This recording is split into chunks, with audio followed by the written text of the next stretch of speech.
Welcome to the American Club of Hamburg on Zoom. We have David J. Kramer, the Executive Director of the George W. Bush Presidential Center, speaking on supporting Ukraine. Why is it vital for the U.S. national security interests? Before we get, to get started, welcome, David. Thanks for taking time out of your schedule to join us here. My pleasure. Thanks so much for having me. Can you maybe tell us all a little bit about the George W. Bush Presidential Center and your role in it? Sure. Oh, thanks for that opportunity. And I joined the George W. Bush Institute a little over a year ago. I moved to Dallas exactly a year ago today. We are named after the 43rd President, George W. Bush, the son of George H.W. Bush, and are here in Dallas, where the whole center is comprised of a museum, the library, and the Institute. The Institute is both a think and do tank, if you will, where we focus on domestic issues that include immigration, education, opportunity, and veterans and military families. We also have a pillar of work that deals with global issues such as freedom and democracy, corruption and kleptocracy, global health, where we have just recently held an event to mark the 20th anniversary of the President's emergency plan for AIDS relief that has saved over 25 million lives, particularly in the continent of Africa, and also women's advancement. And then we have the other pillar of work is in our strengthening our democracy, where we have two leadership programs, Presidential Leadership Scholars program that we do with the Clinton Foundation and the LBJ, the Johnson Foundation, and George H.W. Bush Foundation. And then we have our own veterans leadership program that we offer. And we, as I say, both a do tank and a think tank, where we provide analysis and policy recommendations, but we also have a number of activities to try to have a positive impact. That's great. Sounds like you're very active there. Tell us about your time working as Assistant Secretary of State with Ukraine. Sure. So I joined the State Department during President Bush's administration. I was there for all 8 years and held several different positions. And at the end was the Assistant Secretary for Democracy, Human Rights, and Labor. But before that, the position I held just before that one is most relevant when it comes to Russia and Ukraine. I was the Deputy Assistant Secretary for Europe and Eurasia, dealing with Russia, Ukraine, Belarus, and Moldova. And I held that position for almost 3 years. And but I've devoted my career to the study of this region. I got my degrees actually back when there was still the Soviet Union, and I had family that came from Latvia, and so I've had family roots in the region as well. But I've been writing on and engaged in matters dealing with this region for well, let's just say a long time, over 3 decades. And so, in all of your experience, tell us why is this so important? The Ukraine's security. Why is it security, not U.S. national security interests, and also? Sure. So I believe that this is the greatest challenge we have faced since World War II, particularly on the European continent. But I think this has global implications, because how we in the West respond to Russia's wholly unprovoked and unjustified invasion of Ukraine will have global repercussions. We have President Xi of China in Moscow today, arrived yesterday, for meetings with President Putin. China is watching this very closely. So for those who argue, well, we shouldn't be so distracted by what's happening between Russia and Ukraine with this quote unquote territorial dispute, as one potential US presidential candidate suggested, that's not the way to look at it. The Chinese authorities are very closely following how the international community responds to Russia's invasion of Ukraine. This is about a number of different things. I think it boils down to freedom versus authoritarianism. It boils down to the European security order and the international order that has been in place really since the end of World War II, but even after the breakup of the Soviet Union, where there was acceptance of the borders that existed at the end of 1991. And it is about the violation of another country's sovereignty and territorial integrity through forcible annexation of territory. And this is why this conflict goes back to 2014, not just February 24th of last year, but it goes back to 2014 when Russia first invaded Ukraine, starting with Crimea and the illegal annexation, and then moved into the Donbass. And this is also about Russian war crimes, crimes against humanity, and I think it is safe to say genocide being committed by Russia against Ukraine. And we just saw, of course, on Friday, the International Criminal Court indict President Putin and the woman who's in charge of children's issues in Russia, who herself has been complicit in the abduction of Ukrainian children and efforts to re-educate them and try to brainwash them into thinking that Ukraine is a bad place and Russia is the savior. So there are many, many reasons why this matters. I think the stakes here are enormous in the sense that if Ukraine is able to win and prevail, and I'll define that in a minute, that would be a huge blow to Putin, to Putinism, and to authoritarianism writ large. If Putin is allowed to move into Ukraine and somehow prevails, I think that is the chances of that are close to zero these days. But in the early days, there was concern about this. Then he could start with Ukraine, then look at other countries in the region that are not members of NATO, and then perhaps if he succeeded there, dizzy with success, would even try his luck against some NATO member states. And then we have implications with Article 5 security guarantees that would pose all sorts of challenges for Germany, for the United States, for every NATO member state, given that Article 5 says that an attack on one is considered an attack on all. And so we are talking about a country that is the clear guilty party, the aggressor in the case of Russia. We are talking about a country, Ukraine, that is the innocent victim of this. But I actually think Ukrainian victory is possible. And here, let me define what I mean by victory. I would say Ukrainian victory is driving every Russian occupying and invading force from Ukrainian territory. I include Crimea in that.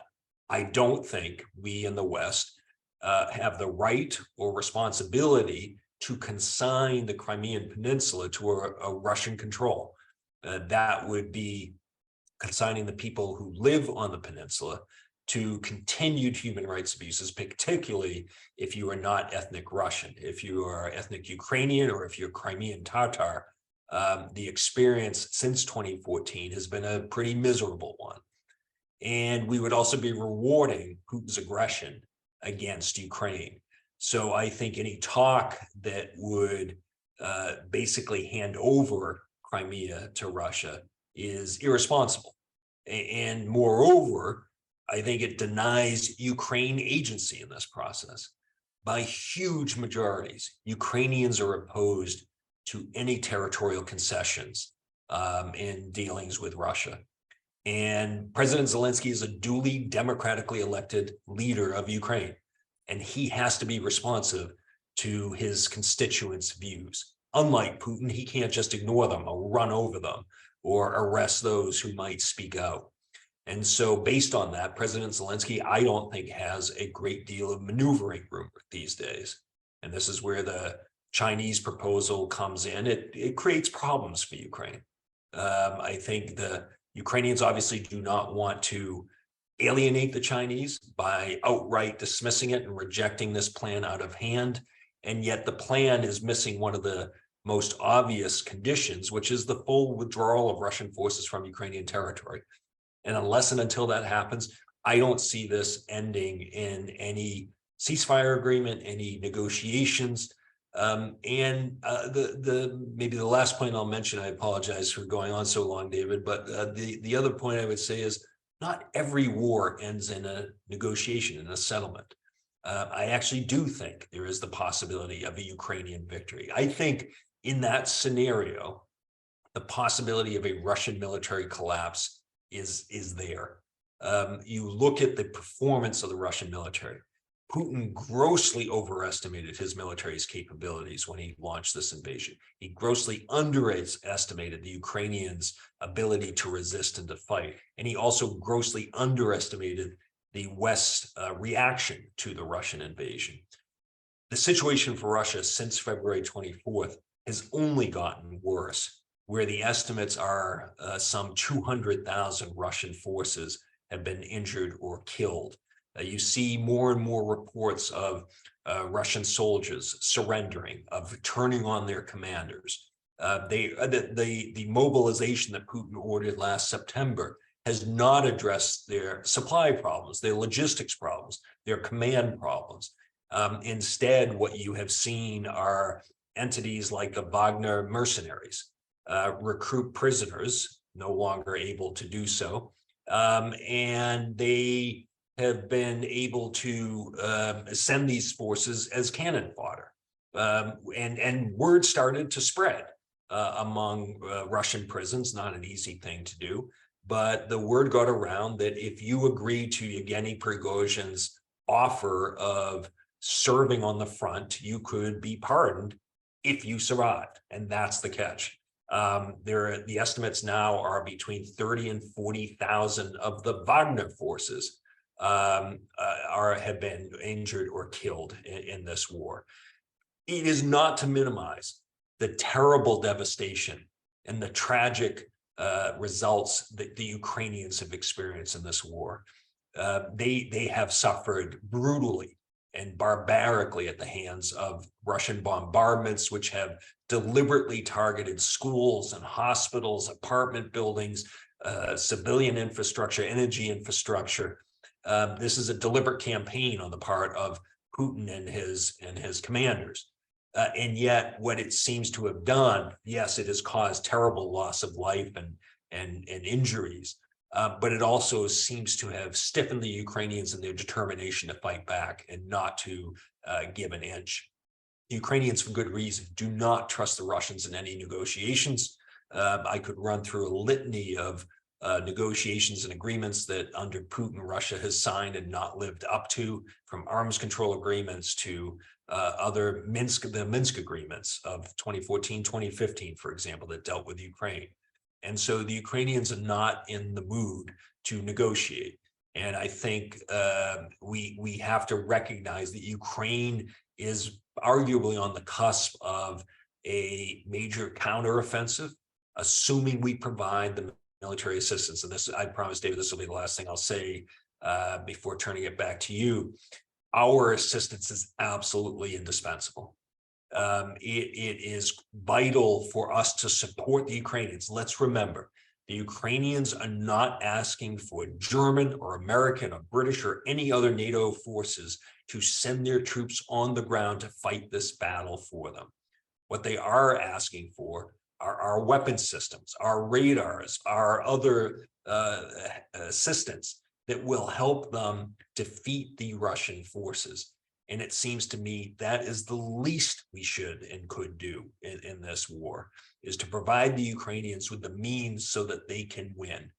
And we shouldn't be deterred out of a fear of nuclear weapons. The whole point when Putin raises the prospect of use of nuclear weapons is so that we pull back and no longer provide the critical support and assistance that Ukraine needs. I don't think use of nuclear weapons is likely in the least.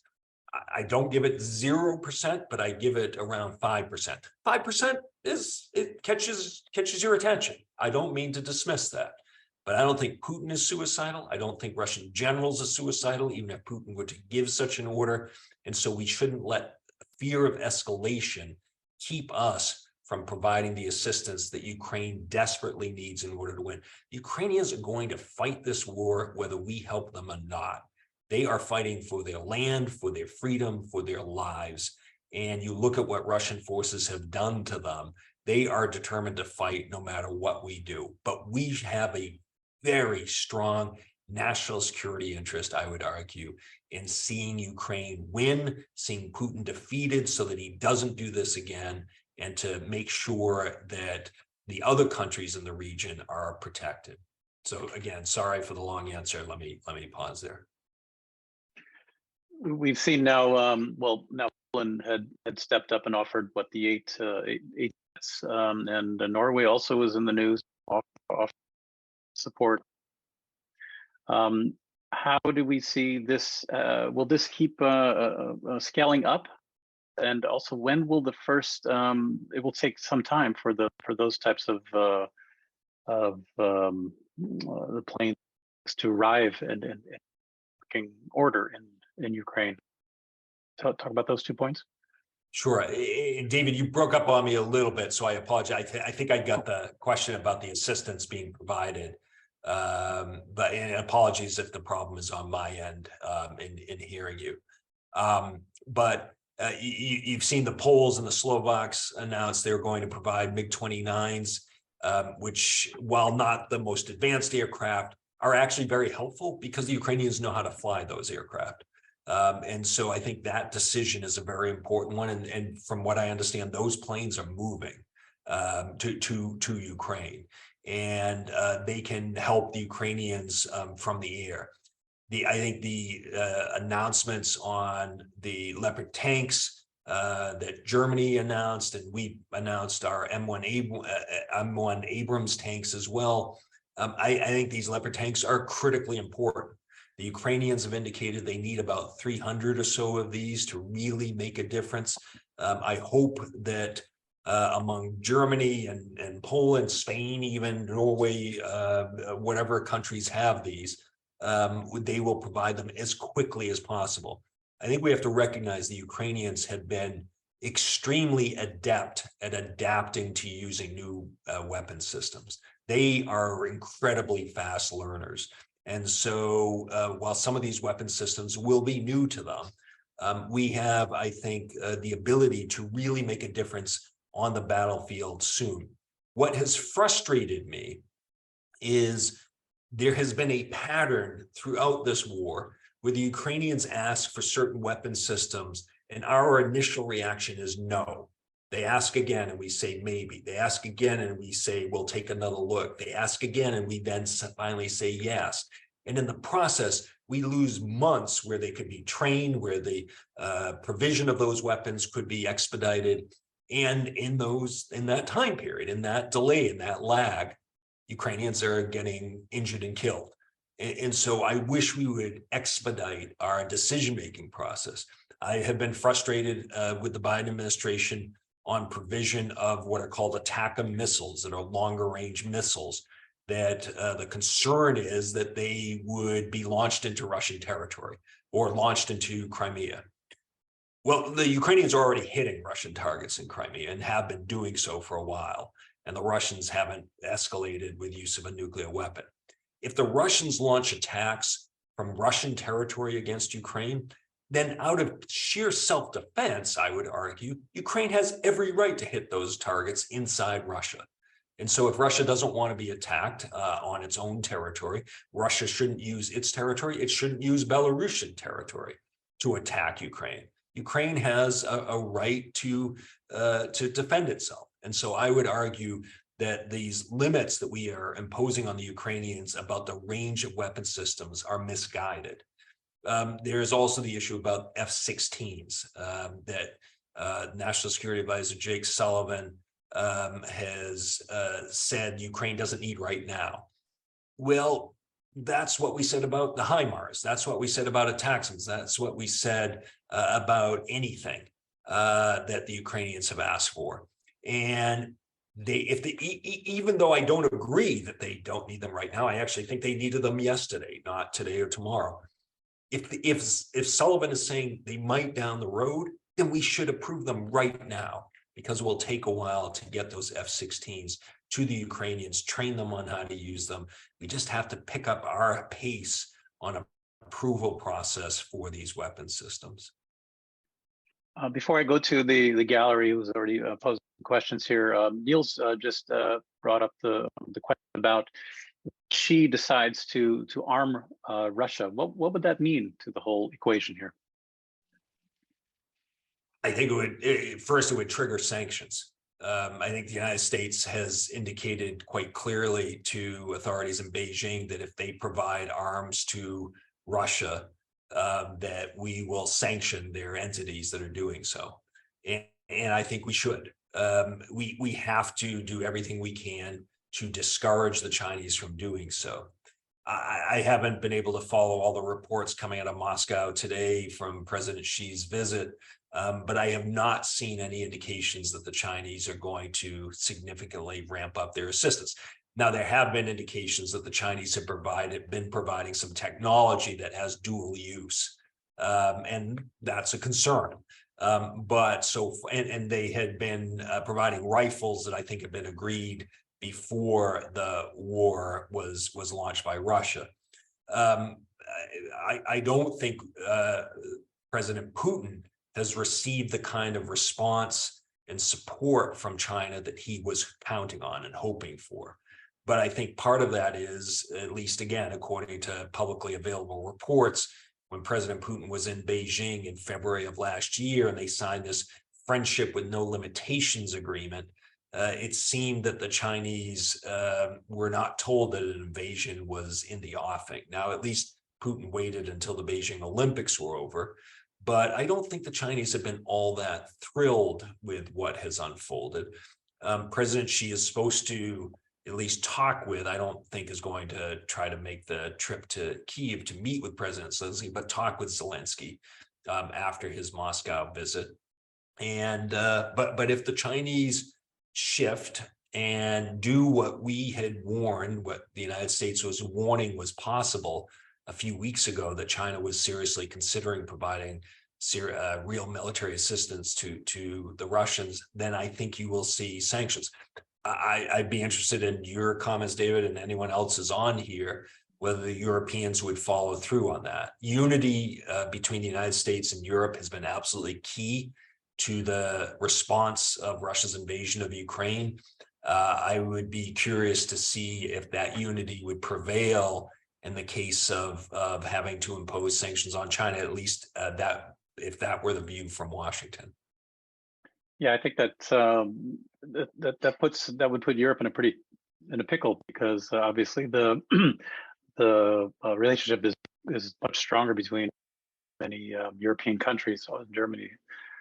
But it would be also difficult to imagine Europe not following in America's lead. I'm going to go to Aaron. Aaron has a question here. Go ahead, Aaron. You can unmute yourself. Yes, thank you, David, and well, thank you both, Davids. My question to David is: there's an enormous policy in action that was a vacuum across multiple administrations in the United States and across piles of them across Europe, concerning Russia and containment and dealing with it. And it seems like we're making up for that, but the problem is it seems like we're making up for that in a very tactical level, and we aren't at this sort of leveling with the large populaces. So when I've noticed this in other subjects, when you make up for things tactically, all the elite, all of us get behind it because we read all this stuff, we like PDFs plus 100 pages minimum, and but the problem is that when you go on with something long for a year or two, you lose that. It's like the Overton window, so to speak, doesn't shift for the mass scale population. It just slides to the background. And my fear, and I think it unless we do something, it'll be a realization, just like Afghanistan or Iraq or anything else. It just becomes something that's latent and sort of in legacy maintenance mode.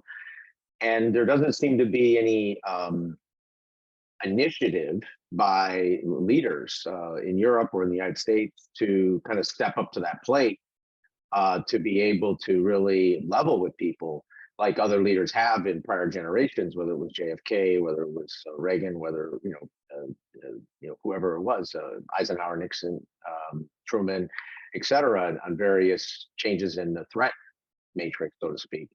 And my question to you is, do you feel that this is something that is very dangerous, or this is just the way it is in the modern world, we're just going to manage it, or that there needs to be a big push? Because if we don't, the fear I have is that within a year, and then sort of politics takes over, we then start going into diminishing returns phase, trying to manage it out. And then that forces lots of outcomes on the Ukrainians, from not just the United States, but Europe, everybody, basically. Yeah, no, Aaron, thanks very much for that. And I think you put your finger on a key problem, which is President Biden deserves a lot of credit for his trip to Ukraine. Not an easy trip for anyone to make, let alone someone, who's a little up there in years, and no disrespect, but it was a very arduous trip. And he gave a great speech from Warsaw. He has not done so in the United States. And it is absolutely essential, I think, for the President of the United States to speak to the American people in a primetime address and lay out for them why U.S. support for Ukraine is so important. There was a passing reference to Ukraine, an acknowledgement of the Ukrainian ambassador to Washington in his State of the Union speech, and he quickly moved on. I'm not saying the State of the Union was the right venue and forum for that, but your point is absolutely right. This has been going on for over a year now, and the president hasn't come out and explained to the American people why. I salute the administration for the information it put out there almost in real time that it was getting about Russian intentions toward Ukraine and the likelihood of invasion. The administration nailed that. They absolutely did a great job on that. But they have not followed it through by then explaining what the policy is, what the goals are, what the objectives are. The phrase that President Biden and others in his administration keep using is, we stand with Ukraine as long as it takes. I think that's really inadequate. It takes to do what? And what is it referring to? Sorry, you want to jump in? You went on mute. Oh, yeah, one quick follow-up around Please, yeah. the war aims piece, right? Because when we're dealing with these peer level entities like ourselves and Russia and China, wherever we are in the peer levels, we can get over the ego issues and that, but they're basically peer level. War aims, or aims, period, are very important because they contain your boundary conditions, in essence, the guardrails. And it seems like we're in this sort of let's just say random entrepreneurial sort of policy making, and we're going to sort of figure it out as we go along. But when you're dealing with large state actors, they have agency, and the risk is they start inventing their policy aims also, and then we get into a very and I think that's the thing people have in their head, the guns of August kind of scenario. And everyone freaks out at the whole vertical escalation, and so then we just freeze and we just don't do anything. Right. Absolutely. Look, I think it is critical for the administration to determine what its goals are. By administration, I mean the Biden administration. And I think what we're seeing is there is not agreement inside the administration. And I think that's why President Biden has not gone out and made a clear address. You do hear from people in the administration concern about escalation. You do hear concern expressed. Well, what happens if we do help Ukraine win and defeat Russia? What comes after Putin if Putin is gone? That could be worse. And so instead of focusing on what we could achieve by helping Ukraine win, we almost paralyze ourselves out of these fears over which, in the case of what comes after Putin, we don't have any control over that. That'll be for the Russians to decide, whether it's a small circle of Russians who are sort of in the Kremlin circle, or it's a larger population of Russians. I don't buy necessarily the idea that there'll be a popular revolution in Russia over this. I mean, Putin still has major control or almost total control over the media. But I think the phrase "as long as it takes" has become a substitute for the administration to sort out what its objectives are. And for us not to be clear about that at this point in this war is not a good place for us to be in. I think it adds to confusion among our allies, and it sends the wrong signal to Beijing. And so I wish that President Biden would come out and give such an address and say that we are with Ukraine until it wins, and define what win means. By the way, some people would add to my definition and say it also means reparations, where the Russians have to pay from the frozen hard currency reserves that many of our banks and institutions hold for the tremendous damage they have caused Ukraine, until there is accountability for the war crimes and crimes against humanity. It's a little complicated for the United States because we're not a signatory to the Rome Treaty, but I think we can still get behind what the ICC did. If nothing else, it underscores how Putin should be treated as a pariah. And the German justice minister, I thought, had a great statement the other day saying that if Putin were on German territory, Germany would have an obligation to arrest him. Good. I wish more countries would come out and say that. So I share your pain, if I could describe it that way, or frustration at the lack of clarity coming out of Washington on what our goals are. And the other problem with this, and I apologize again for going on so long, but the other problem with this, of course, as you know, is it opens up opportunities for the pro-Putin faction here in the United States. For those who say Ukraine is a hopeless, corrupt country, why are we supporting it?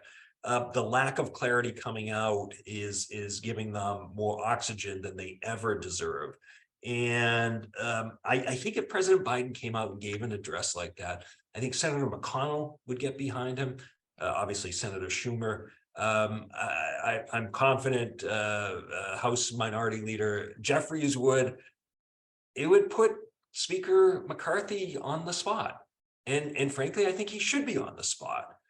We've all heard his blank check comments, and he's got the faction in the House that wants to pass, and this is the real name of it, the Ukraine fatigue resolution, arguing that we are, fed up with this. So I really wish the president would do this. I've argued for this for a long time. I'm obviously not the only one. There are many people who have, and to the extent that you and anyone else on here can push for that, I imagine it would help Germany in its efforts if there were more clarity coming out of Washington on what our goals and objectives are. So let's keep trying to push it. Thank you very much for raising it. Thanks. Let's go to Norbert. Go ahead, Norbert.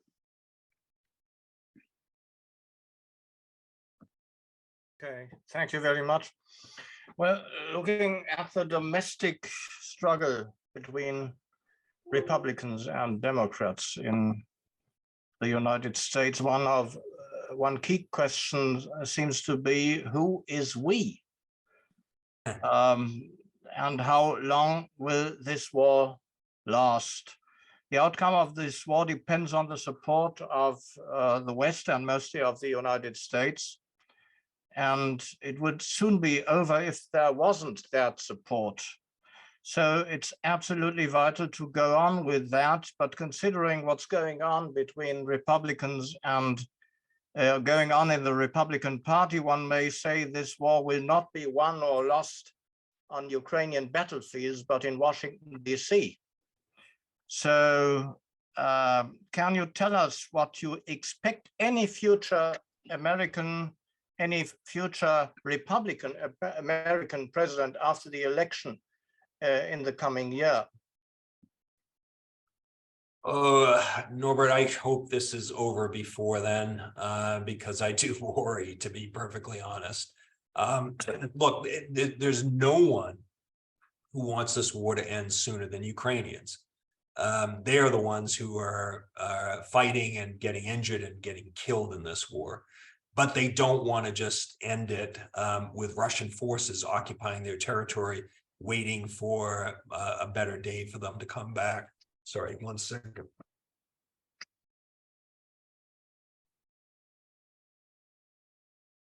So I do think that now, or actually even yesterday, is the time for us to make a strong push. I think the Russians are vulnerable. You look at all the effort they expended on trying to seize Bakhmut, which is a military insignificant city location. And they haven't, I mean, they've leveled it to the ground, but they actually still don't fully occupy it. And so I think that if we can make a strong push now to help the Ukrainians, this war will be in a very different state in favor of Ukraine.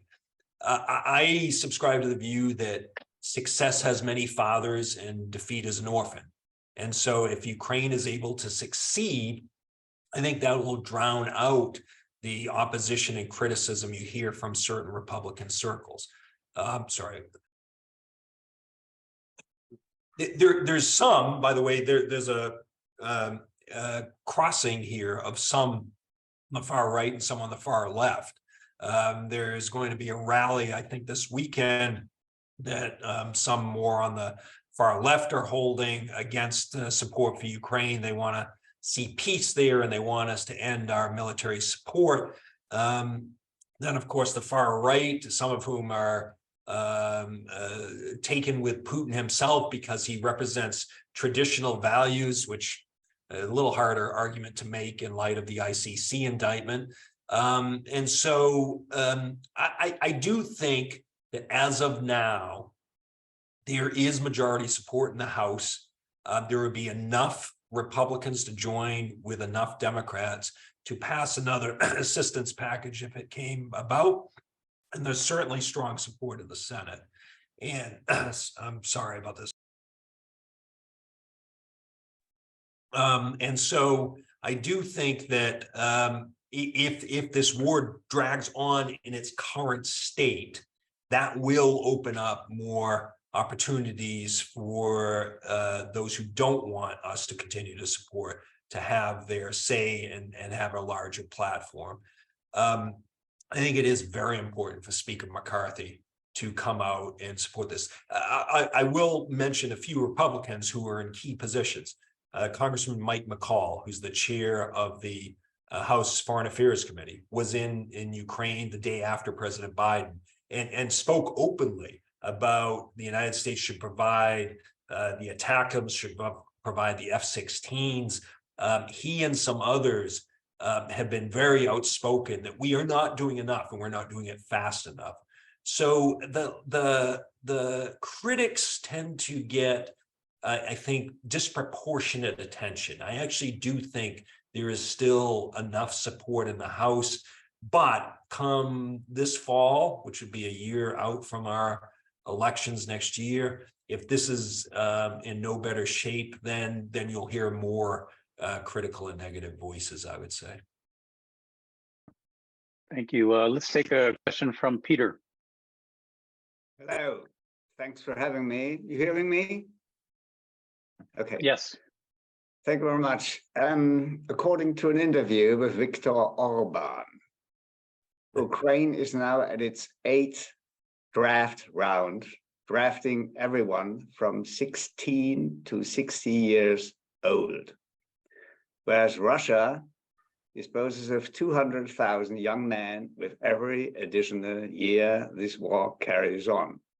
They might not be as well trained as 16 or 60 years old guys from Ukraine. They might not have the weaponry, but I, frankly speaking, rule out that the Ukrainians can win this war. I mean, we have been talking about tanks. Now we are talking about aircraft. We have already talked about submarines for the Black Sea. There's only one way to win this war, and that means boots on the ground, NATO boots on the ground. And unless we are not willing to do that, the only intelligent proposal I have heard so far is the so-called Kissinger Plan. Why is nobody advocating the Kissinger Plan? The Kissinger Plan means everyone moves back to the February 23rd of last year. Russia has to pay for all the damages it incurred, And as of then, we settled for something like with Southern Tyrol, you know, where you have some sort of autonomy for Luhansk, for Donetsk, for the Krim. And that's about the only intelligent and practical solution I do see, even though I do admit it's a really, really far way to get there. I would like your point on this. Sure, Peter, thank you for that. I will respectfully disagree, if I may, and for the following reason. Yes, I imagine you did. But no, I appreciate very much you're asking this. And here's the main reason. I mean, I have a number, but I'll give you the main one. Ukrainians don't support this. And Ukrainians have to have agency in this process. We cannot. The country's bleeding away. I don't dispute that. But surveys consistently show 85 to 89% of Ukrainians oppose any territorial concessions. And so we, Washington or Berlin or Moscow or Beijing for that matter, I think cannot impose any settlement on the Ukrainians. We're not the ones fighting. I take your point that there may be some who would argue we have to put troops on the ground. It's not going to happen. President Biden has made it clear we're not sending U.S. forces. There would not be political support in this country for doing so. But I don't agree with Orban's assessment of the manpower that Ukraine has available. I apologize for my voice. Or that Russia has available. There were more Russians that fled the country after Putin's mobilization that actually joined the mobilization. I think the 300,000 number that Russian forces officials put out is exaggerated. I've heard this from U.S. officials who don't buy that number. There are estimates that between 500,000 to 1 million Russians have fled the country since last year. Now, a lot of these people are Russia's best and brightest, who also are critical of Putin's war. And so Putin is not sorry to see them go. But at some point, Putin has been very careful to avoid dragging too many people from Moscow and St. Petersburg into this war. But a lot of Dagestanis and Buryatians and others have been dying. And I think you will see growing resistance to having them become cannon fodder in this battle. It is impossible, I would argue, to measure the level of support among Russians for this war. It is incredibly difficult, if not impossible, to conduct surveys in an environment like Russia, where a stranger calls you up and asks you, what do you think about Putin's special military operation? Because, of course, you can't say the words war or invasion. But I think the reports and evidence that we have of those on the front lines who have had enough are adding up. And I do think that there is the possibility, I'm not saying this is definite, but I think there is a possibility of a Russian military collapse where the Russian forces just lay down their arms and say, we have had enough. The morale is a huge issue in these kinds of situations. And Ukrainians, while they have been, there's no doubt the terrible devastation they have suffered from this. They have morale on their side. They know why they're fighting. The Russians have been sent there. These prisoners have been sent there because they've been promised freedom if they survive. And a lot of them aren't surviving. Others, the conscripts, are being told, well, you won't be sent to the front lines. And where do they wind up in the front lines? I think Russian morale is incredibly low, and mobilizing more soldiers to the front is not going to solve their supply problems, their logistics problems, their terrible command problems. I mean, this is one area where we should be thankful Russian corruption is so rampant, because if the Russian military weren't so corrupt, they would have had a more capable military. And so for all those reasons, I don't support the Orban assessment, and I don't support the Kissinger model, because we would essentially be rewarding Russia for what it has done from 2014 up until February 23rd of last year. And the Ukrainians just aren't going to accept that. Do we see also any, the Belarusians look out, will they or actively? Do you see that scenario? David, you broke up a little. I think you said about Belarusians and their Yeah. attitudes. So yeah, it's a great question because Lukashenko has resisted sending his forces to fight with the Russians, and I think the reason is because Belarusians, for the most part, don't support this war. You have seen acts of sabotage. You saw this on a plane recently, where Belarusian activists disabled a Russian military plane. You see them disabling railroad tracks to try to block Russian supplies coming in. The sad thing for Belarus is that Lukashenko has essentially allowed Russia to annex Belarusian territory. I would argue Belarus is almost a country that's already been occupied by Russia. But that's because Lukashenko has allowed it as the price he has to pay for Putin's support for him to stay in power.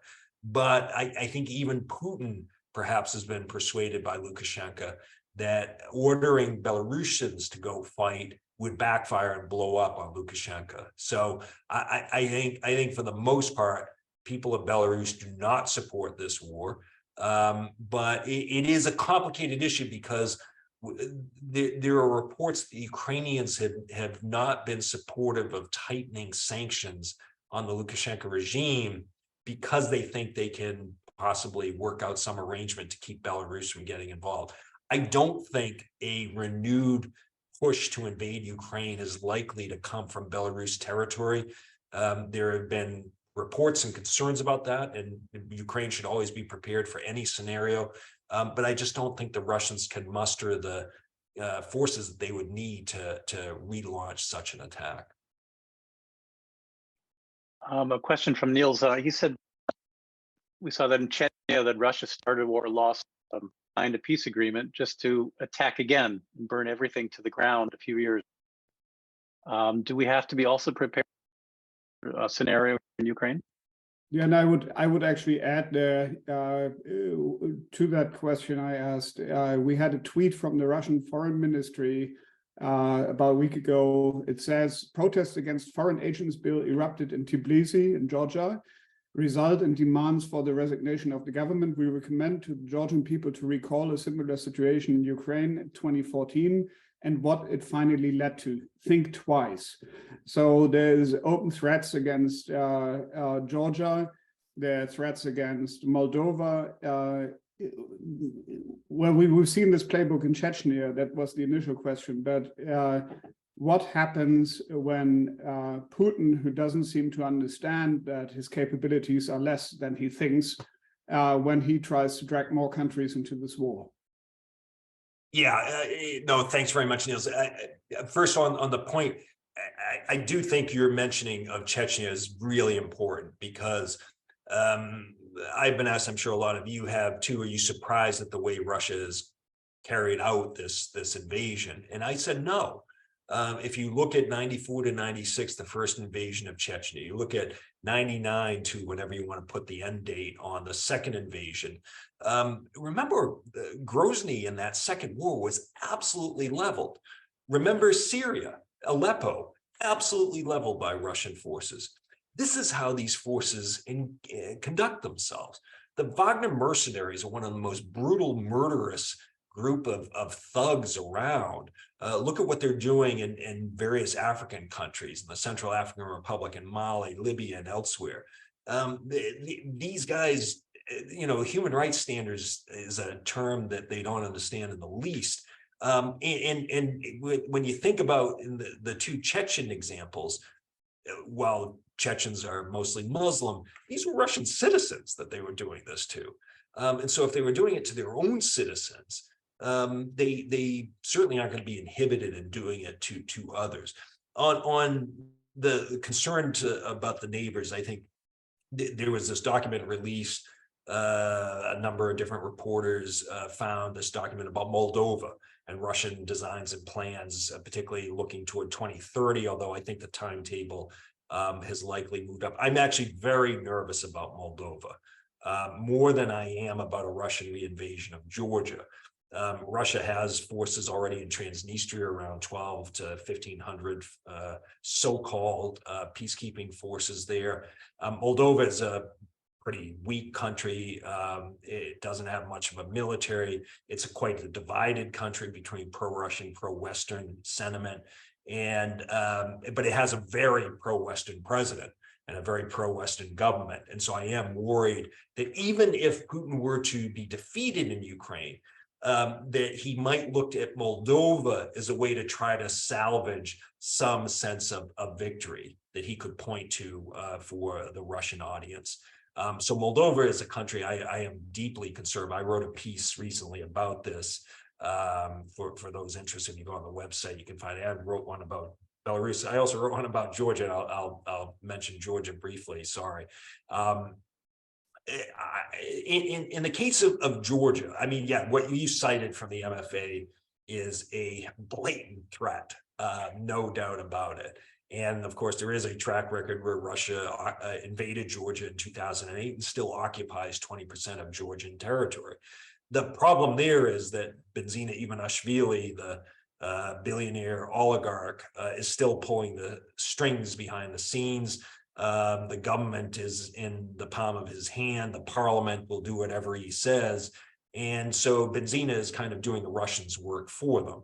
It was only under a tremendous popular opposition that the Georgian Dream withdrew this foreign agent legislation, which was very reminiscent to the legislation that Russia passed about a decade ago.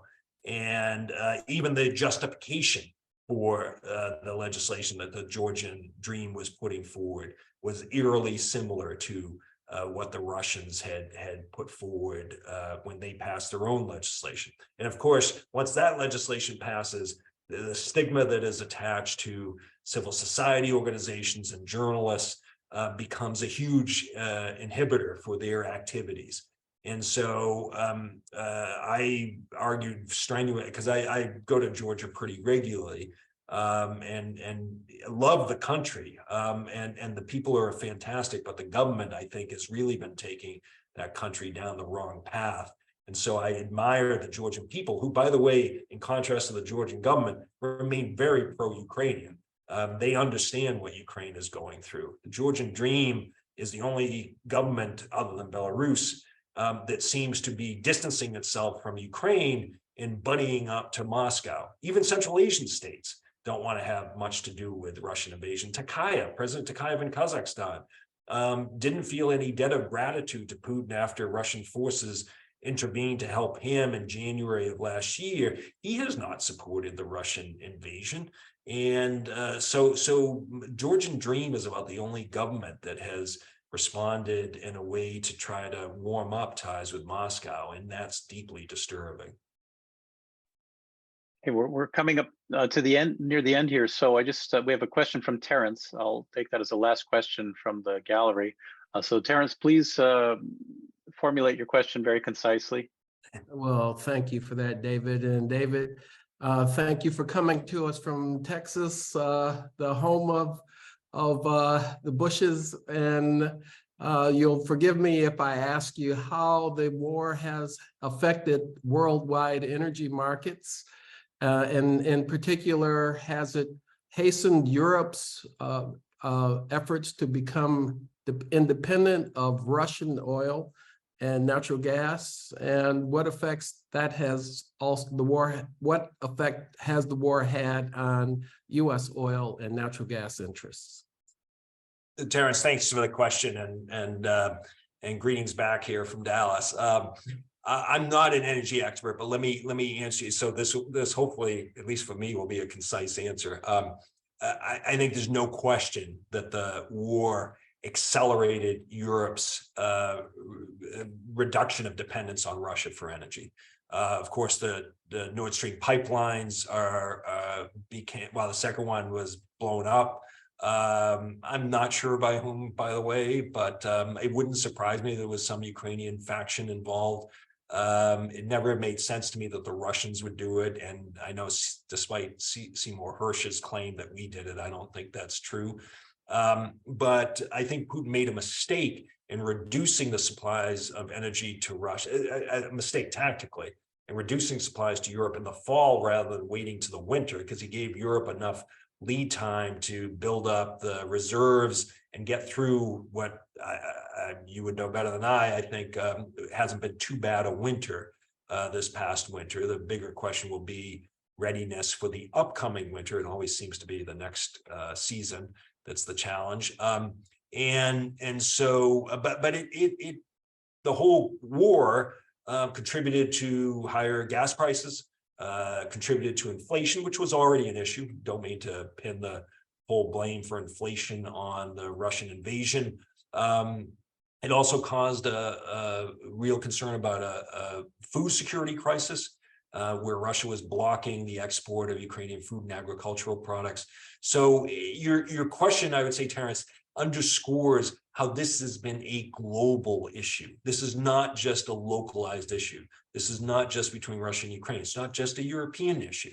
This is a global issue that has global implications. And so it could, I think it is going to change Europe's approach to dealing with Russia when it comes to energy. Russia can't simply flip a light switch and send all the gas to the east.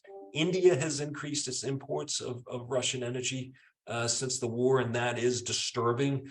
I think we need to do a little more diplomacy with the Indians on this. And so for the United States, it could create some more openings, and it may force some re-examination on nuclear power, which I know has been a issue of some controversy in Germany, as well as other countries too. So I think it is a reminder of the global implications across a whole range of issues that this war has had. David, thank you so much for taking an hour out of your time to be with us here at the American Club of Hamburg. We've had this gallery. Thank everybody for your great questions and for your fantastic answers, David. We hope to hear from you again sometime in the future. We might call on you if you would mind joining us again from Texas. Thank you very much for having me. I really appreciate the questions, and it was a pleasure to join you. And I hope next time we can talk about Ukrainian victory. Slava Ukraini.